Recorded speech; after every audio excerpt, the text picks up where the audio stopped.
అనుదినము దేవుని కృపావార్త కొరకు ఎదురు చూస్తూ ప్రార్థిస్తున్న మనకు నేటి వాగ్దానంగా 5వ కీర్తన 11వ వచనంలో నిన్ను ఆశ్రయించు వారందరూ సంతోషించుదురు మరియు వారి నిత్యానందోదని చేయుదురు అన్నాడు.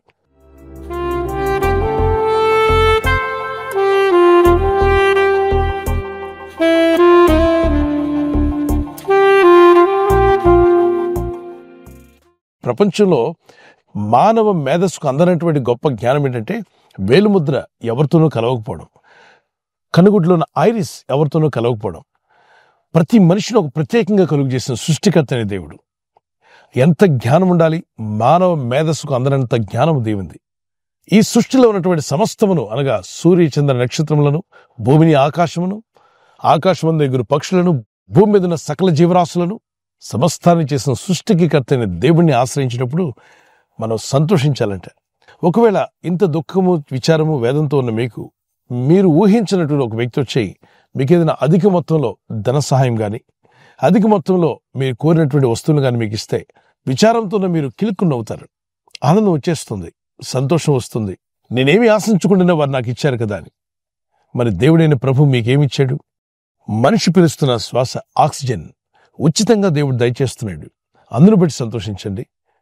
ఇంకా మనల్ని సజీవ లెక్కలో ఉంచాడు, అందును బట్టి దేవుని స్తుతించండి.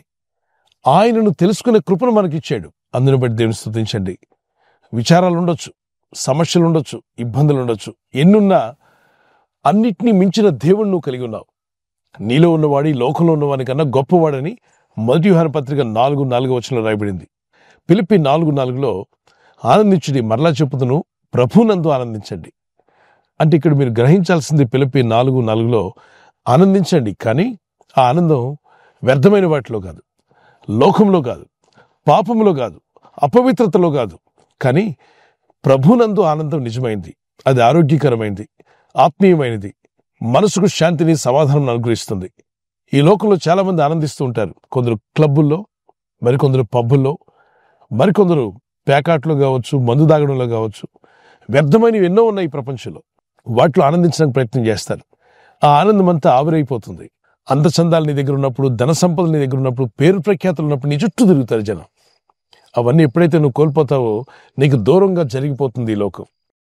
ఈ లోకంలో ఎందరో ఎదురవుతుంటారు, కానీ చివరి వరకు నీతో ఉంటారా? ఆలోచించు. చివరి వరకు నీతో ఉండరు. చివరి వరకు ఉండేవాడు దేవుడే.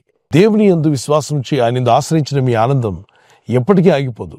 ఇహమందు పరమందు కూడా ఆనందిస్తామని వాక్యం సెలవిస్తుంది. అపోస్తలుడైన పౌలు అన్నాడు ఫిలిప్పీ 1:21-22 వచనాల్లో, బ్రతుకుట క్రీస్తే, చావైతే నాకు లాభం అన్నాడు. నేను ప్రభు యొద్దకు వెళ్ళిపోయి నిత్యం ఆనందిస్తాను, ఎందుకంటే ఆయన 3వ ఆకాశానికి వెళ్ళి చూసి వచ్చాడు. అలాగే అపోస్తలుడైన యోహాను కూడా ప్రకటన గ్రంథం 1వ అధ్యాయం 10వ వచనం నుండి చివరి అధ్యాయాల వరకు ఆయన కొనుక్కోబడ్డాడు పరలోకానికి. అక్కడ ఏం జరిగిందో, అక్కడ ఏముందో అన్ని విపులంగా రాశాడు. ఆయన ఆశ్రయించిన మీరు ధన్యులు గనుక సంతోషించండి. మీ పేర్లు జీవగ్రంథమందు రాయబడి ఉన్నాయని సంతోషించండి. ఏదో కొంత సేవ జరుగుతుందని, పేరు ప్రఖ్యాతలు వచ్చాయని, దయ్యాలు వెళ్ళిపోతున్నాయని వాటి గురించి కాదు మన సంతోషం. మన సంతోషం అంతా జీవగ్రంథంలో మన పేరు రాయబడిందని సంతోషించాలి. లిమ్కా బుక్లో పేరెక్కిన వారు కానీ, గిన్నిస్ బుక్లో పేరెక్కిన వారు జీవితకాలం అంతా ఆనందంగా ఉన్నారంటే లేదు. కానీ దేవుని యందు భయభక్తి కలిగిన వారికి తెలియని ఆనందాన్ని ప్రభు దయచేస్తాడు. పరిశుద్ధాత్మ యందుల ఆనందం. దేవుని రాజ్యం అంటే నీతియు సమాధానం, పరిశుద్ధాత్మ యందుల ఆనందం. ఆత్మదేవుని లోపల ఆనందాన్ని కలుగు చేస్తాడు. అది ఆస్తిపాస్తుల నుండి వచ్చేది కాదు, ధనగంటల నుండి వచ్చేది కాదు, లోకంలో ఉన్న వాటి నుండి వచ్చేది కాదు. అది సాక్షాత్తు దేవుని సింహాసనం నుండి నీ హృదయ సింహాసనంలోకి పంపిస్తున్నాడు ఆ ఆనందం. అందుకే ఆయన ఆశ్రయించిన వారు సంతోషించుదురు, వారు నిత్యానంద ధ్వని చేస్తారు. అందుకే దేవుని యందు విశ్వసించిన మీరు సంతోషించండి. 37వ కీర్తన 4వ వచనంలో, ఆయనను బట్టి మీరు సంతోషించిన ఎడల మీ హృదయ వాంఛలు తీర్చబడతాయి. దేవుణ్ణి మీరు కనుగొన్నందుకు, ఆయన్ని ఆశ్రయించినందుకు సంతోషించండి. మిగిలిన పనులన్నీ ప్రభు జరిగిస్తాడు. ఈ వాగ్దానం ఎత్తి ప్రార్థిస్తుండగా ఆయన్ని ఆశ్రయించిన మీరు అందరూ సంతోషంతో నింపబడుదురుగాక. మీ హృదయంలో, మీ కుటుంబాల్లో నిత్యానంద ధ్వని కలుగునుగాక. వచ్చిన కీర్తన పాడుకుందాం పిల్లరా.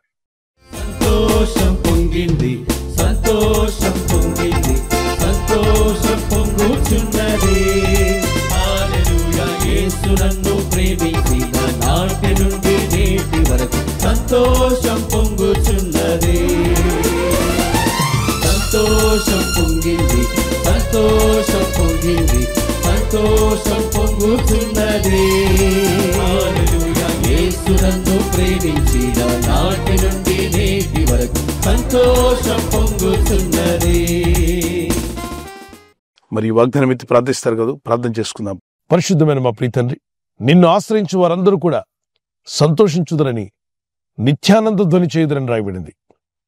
రక్షణానందము, నీ యందు విశ్వసించడం వల్ల వారికి కలిగిన పరిశుద్ధాత్మల ఆనందము, అయ్యా మా పేర్లు జీవగ్రంథమందు రాయబడిన ఆనందము మా హృదయాల్లో పెట్టినందుకు మీకు స్తోత్రాలు. ఇంకెవరైనా మీరిచ్చే ఆనందాన్ని కోల్పోయి ఉంటే ఇదిగో వారు కూడా నీ వైపు తిరిగి మొరపెట్టి ప్రార్థించే మనసు వారికి దయచేయండి. వారి బ్రతుకులను వెలిగించండి ప్రభువా. ఎవరైతే విచారంతో, దుఃఖంతో, వేదనతో కృంగిపోయి ఉన్నారో వారికి పరిశుద్ధాత్మ ద్వారా గొప్ప సంతోషం వారికి అనుగ్రహించండి. మా దుఃఖమును సంతోషంగా మారుస్తానన్నావు. ఇదిగో వీరి దుఃఖమును సంతోషంగా మార్చునాయన. వారి జీవితాల్లో గొప్ప ఆనందమును కలుగజేయండి. పరిశుద్ధాత్మను అనుగ్రహించే గొప్ప ఆనందంతో వారు నింపబడుదురుగాక. వారి మనసులో ఉన్న వేదన తొలగిపోనుగాక. ఈరోజు ప్రార్థించి ప్రయత్నించబోతున్న శంకుస్థాపన అయిన, గృహప్రవేశమైన, ఒక బిజినెస్ ప్రారంభిస్తున్నా, ఉద్యోగ ప్రారంభానికి వెళ్తున్నా, ఒక మంచి కార్యక్రమాన్ని ప్రారంభిస్తుండగా, నేను వారి బిడ్డల వివాహం కొరకు ప్రయత్నాలు చేస్తుండగా వారు చేస్తున్న ప్రయత్నాలు ఫలించలాగున మీ దూతలకు ఆజ్ఞాపించండి. ఎవరైనా హాస్పిటల్లో ఉన్నా, ఐసీయూలో ఉన్నా ప్రభు, ఎవరైతే సీరియస్ కండిషన్లో ఉండి బాధపడుతున్నారో వారికి యేసు నామములో స్వస్థతను అనుగ్రహించండి. కృంగిపోయిన వారిని లేవనెత్తండి. మీ గాయపడిన హస్తమును చాపి వారికి ఉన్న సకల రోగాల నుండి విడుదల ఇచ్చేయి. వారిని లేపి నడిపించడాన్ని సాక్షులుగా నిలబెట్టుకోండి. ఈ ఉదయకాలం ప్రతి రోగి యేసు నామములో స్వస్థత నొందునుగాక.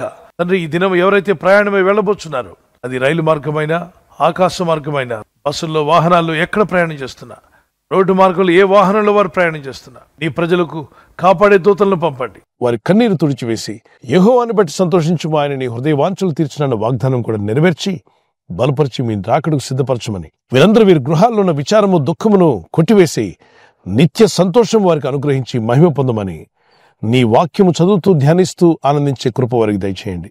మిమ్మల్ని ఘనపరిచి స్తుతించి పాటలు పాడుచు మీ నామాన్ని మహింపరచుండగా ఈ లోకమివ్వని శాంతితో వారిని ఇప్పుడే నింపి బలపరిచి మీ సాక్షులుగా నిలబెట్టుకోమని యేసుక్రీస్తు పరిశుద్ధ నామములో అడుగుచున్నాను పరలోకపు తండ్రి, ఆమేన్. ఈ వాగ్దానం విని ఊరుకోవద్దు. వాగ్దానం విన్నాక ఆమేన్ చెప్పి ఇతరులందరికీ షేర్ చేయండి, లైక్ చేయండి. అలాగే సబ్స్క్రైబ్ చేయని వారందరూ సబ్స్క్రైబ్ చేయండి. ఈ దేవుని మాటలు అనేకులకు చేరవేయండి. క్రీస్తు యేసు కృపా సమాధానాలు మీకు తోడే నడిపించును గాక. ఆమేన్.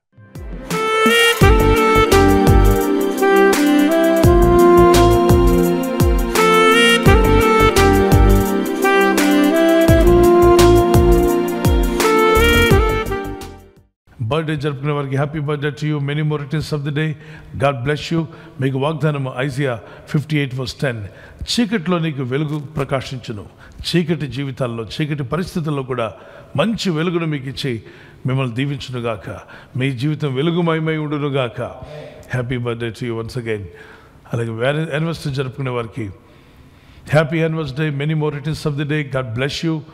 మీకు వాగ్దానము ఎక్సోడస్ చాప్టర్ 3:12, నిర్గమకాండం 3:12, నిశ్చయముగా నేను నీకు తోడై ఉందును. I will be with you.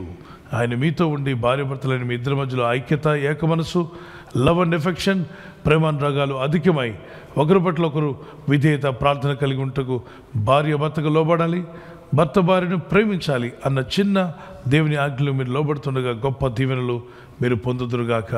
ఆమె ఎన్నో యానివర్సరీలు చేసుకునేటువంటి కృప, అలాగే ప్రభు చిత్తమైతే silver jubilee, golden jubilee, platinum jubilee కూడా చేసుకునే రోజులు యేసు నామములో అనుగ్రహింపబడునుగాక. ఆమేన్. God bless you. ఈ ఛానల్ను మీరు సబ్స్క్రైబ్ చేసుకోవడం వలన 2 పనులు జరుగుతున్నాయి. ఒకటి, సువార్త జరుగుతున్నది, ఆత్మలు రక్షించబడుతున్నాయి. రెండవది, పేదలకు, అనాథలకు ఈ ఛానల్ ద్వారా సహకారం అందించడం జరుగుతుంది. మనం సబ్స్క్రైబ్ చేసుకోవడం వలన అందరికీ సహాయం చేసిన వారమవుతున్నాం. ఖచ్చితంగా ఈ యూట్యూబ్ ఛానల్ను సబ్స్క్రైబ్ చేసుకొని బెల్ బటన్ ను క్లిక్ చేయండి. మీకు వెంటనే మెసేజెస్ పంపబడతాయి.